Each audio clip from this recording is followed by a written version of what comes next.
Time to play the game. Time to play the game! What's going on, everybody? King of Dragons 5000 here, coming at you with another figure review. Today we'll be having a look at the Mattel WWE Elite Collection Wrestlemania Heritage Triple H. Here we do have Triple H in the packaging. What we're going to do now is take a little break, get them open up, and I'll have a better look at the figure inside. So stay tuned, everyone. And so here we have Triple H posed and out of the packaging. Before we have a look at the figure, let's actually take a look at what Triple H comes with. Triple H here does come with 2 pairs of hands. He comes with a pair of grip hands, and then he also does come with a pair of fists. Triple H also does come with the World Heavyweight title, which is a really nice sculpt we have got in the past. It does fit around his waist just like all the other titles, and it looks good on this figure. Triple H here also does come with a sledgehammer, because you can't have Triple H without one.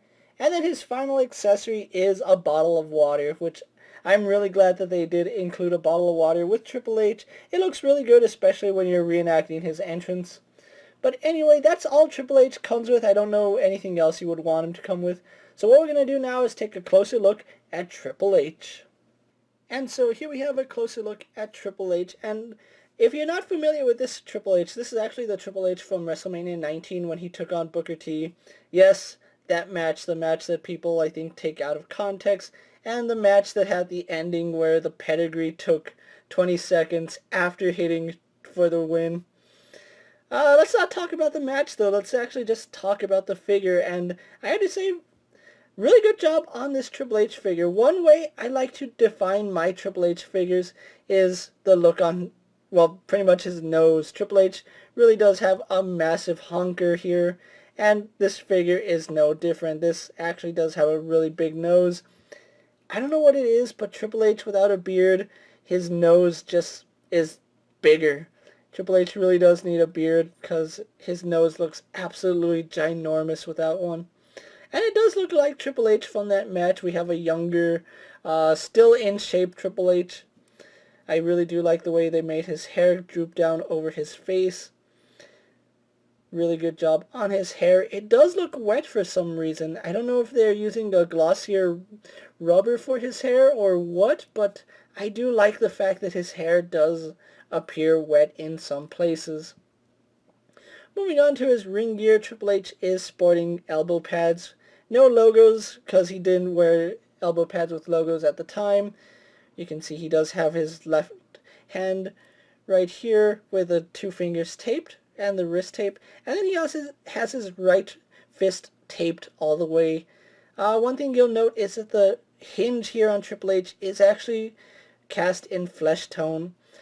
That should be in white. I don't know why they went with a flesh tone for the hinge.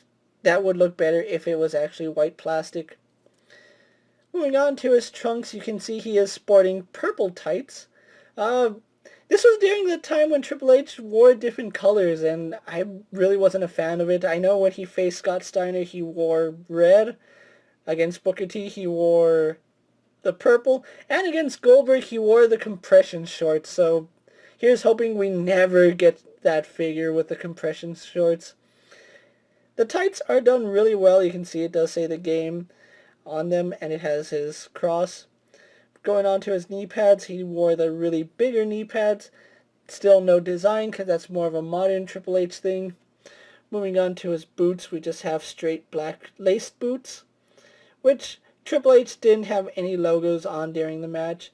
So as far as accuracy to the match, it actually looks good, and I'm going to say the body is accurate to how Triple H looked at this time. He was still pretty much in shape, although he was starting to lose it at this time because age does get to everybody. So what we're going to do now is actually get him compared to a few other figures you may have in your collection. And so here we have Triple H posed next to an Elite Stone Cold Steve Austin and an Elite AJ Styles. And finally here we have Triple H posed next to a modified Elite Miz and an Elite CM Punk. So with the comparisons out of the way, let's actually move on to Triple H's articulation. Triple H here does sport the standard Elite figure articulation. He has a ball joint in the head, although he can only look up that far. He can't really look down, and it's all because of how his head sits on the neck. You can see his head sits really low on it, And then his neck and head almost look like they're just one solid piece. Like it's so, his chin is pretty much right here at his throat, so you really don't get too much movement on that. We do get a little bit of head tilt on Triple H, so I do appreciate that. And of course, it does rotate left and right. Arms are on a ball joint. They go out to about that far. Do a full 360. He swivels at the bicep. He is single jointed at the elbow. He has a swivel and a hinge in the wrist, and it's the same for both sides. He has an ab crunch which goes back to about that far, comes forward to about that far. We do get a waist swivel. Legs on Triple H do go forward, back, and out.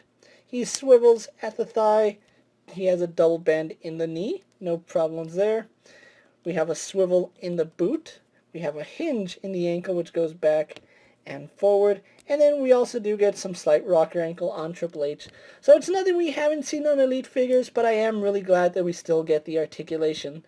So what we're going to do now is actually take a little break and get them posed for my final thoughts, and then we'll wrap up this review. And so here we have the WrestleMania Heritage Triple H pose for my final thoughts. Overall, I really do like the way this figure came out. It's not my favorite Triple H attire, but I do appreciate the fact that we did get another Elite Triple H, especially one with a water bottle. I don't know what it is. I really do appreciate having water bottles in my collection. Plus, an extra sledgehammer never hurts, and even though he didn't use a sledgehammer in the match, it's still always welcome to get another sledgehammer with Triple H. Now, if you are looking for Triple H and the WrestleMania Heritage figures, they are on store shelves now. I did find mine at Walmart, and it is going to run you about $17.97 at Walmart, which is actually under $20 if you account for tax, which is a pretty good bargain for Elite figures, seeing as how everywhere else is charging $19.99. If you're a fan of Triple H, a completist, or just want another Triple H in your collection, I really do think this is a figure to have, especially if you're like me, who missed out on the Toys R Us exclusive fan Triple H, which I think this is just as good, if not better. With that being said, guys, I'm King of Dragons 5000. Don't forget to like this video, leave a comment, subscribe to my channel, go check out all my other action figure reviews, as well as all my other WWE videos. Hopefully you find them informative. As always, if there's a figure you would like to see me review, let me know down in the comments, and if it fits in my collection, I'll definitely have a look at it. And while you're at it, check out my Instagram account for new and exciting action figure photos. Until next time, guys, I'll see you later. Take care, everyone.